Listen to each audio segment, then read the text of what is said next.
The scrum which surrounded one of the most famous women in the world was never going to go away. It remained like this until the very moment of her death, 10 months later. It is a great privilege to have been invited to attend this conference, which is considering the issues of prevention and treatment in healthcare.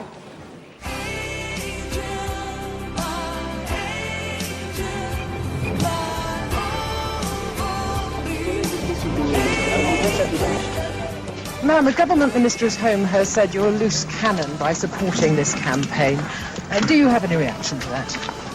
Well, Jenny, I'm only trying to highlight a problem that's going on all around the world.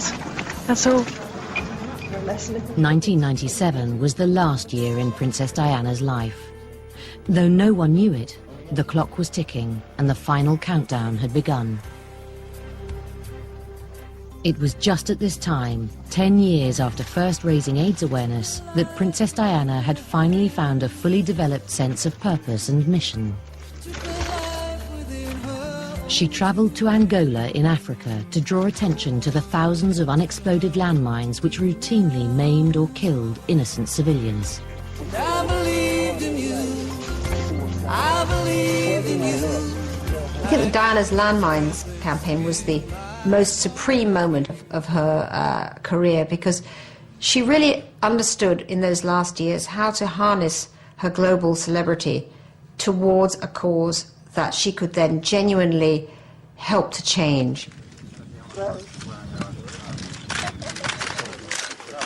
And they've uncovered a mine. Obviously this is buried, so you would never have seen it, you would have just acted. She took that on with such a zeal, really became very, very informed about it, and she did something really remarkable. In Angola, she walked in an uncleared minefield, and when one of the press said to her, we didn't get the picture we wanted, almost jokingly, because it was such a dangerous thing to do, she did it again. So she did it twice in order that they could get their pictures. 1, 2, 3, firing.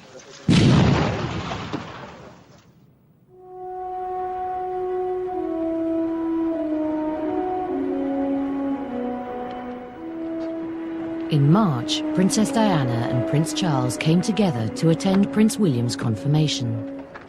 They were very easy in each other's company, and when the marriage was over, they were strangely able to relax, as if a weight had been lifted from them both. And by that stage, certainly Diana was talking about Camilla as no longer as a Rottweiler, but as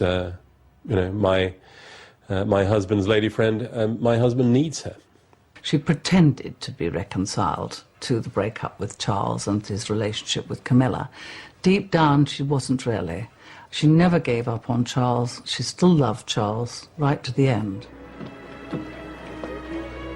Whatever the truth, it was the last time the couple were ever to appear together in public. Less than 6 months later, Prince Charles would be bringing her body home to England.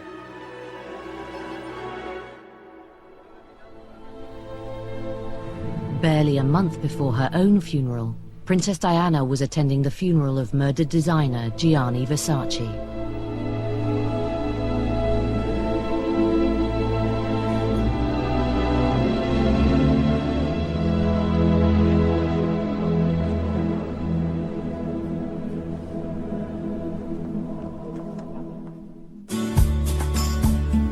Later in August, Princess Diana visited Bosnia as part of her landmines campaign.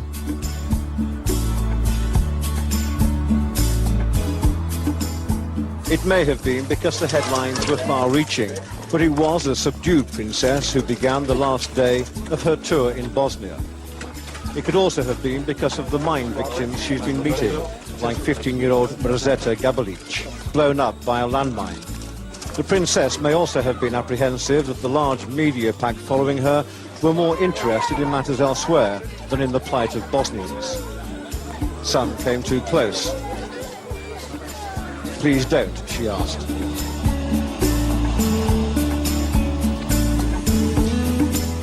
It was to be her last public engagement.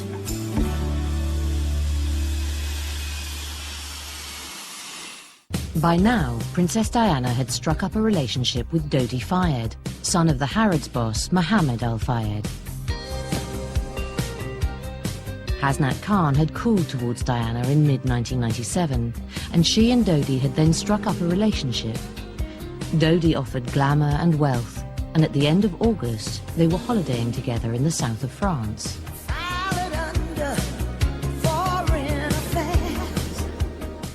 Back in Britain, Prince Charles was throwing a 50th birthday party for Camilla.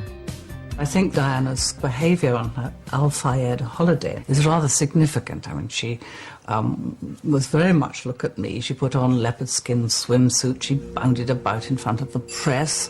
And this was really to take the limelight away from Camilla and the 50th birthday party. And so she was kind of cocking a snook at everybody.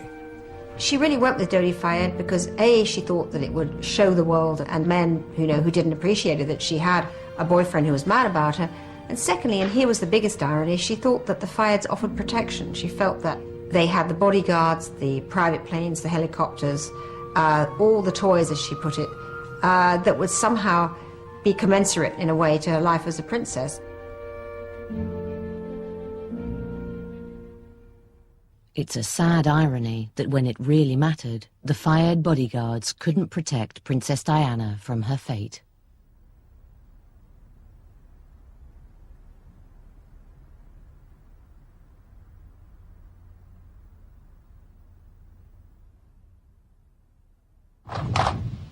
Flanked by an honour guard of French soldiers, the body of Diana, Princess of Wales, leaves Paris. A simple white wood coffin draped in the royal standard. This was the end of both fairy tale and tragedy, an end that is still shocking nearly 24 hours on. The Prince of Wales took her back, and the plane left France for England, leaving behind a stunned city and a stunned continent. Diana, Princess of Wales, is dead.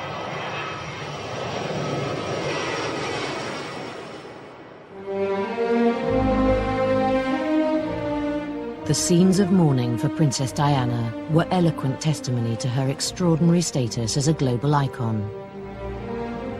She had achieved more than any Spencer could ever have imagined possible. Though she had not become Queen of England, she had conquered the world.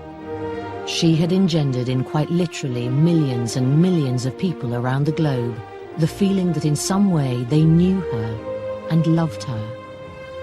And they grieved for her as though she were part of their own family. The anger towards the House of Windsor for the way she had been treated felt perilously close to open rebellion against the crown. Well, by the time that Diana died, and in fact, I'm afraid a few years before, the royal family had really given up on Diana. They found her a complete and utter menace, was a threat to the throne. But you have to remember that unless you are born into that family, you are of royal blood, you are always totally expendable in their eyes. They are utterly ruthless, the Windsors. They will get rid of people, and that includes people who marry into them like that. They are not that important. I was told that when it was announced that she was dead that day in August, there was a great sigh of relief around the entire royal family. No, they didn't want her to die in a road accident. That was too horrendous. But she had her court, which was becoming more and more powerful. Really, she was taking on the royal family.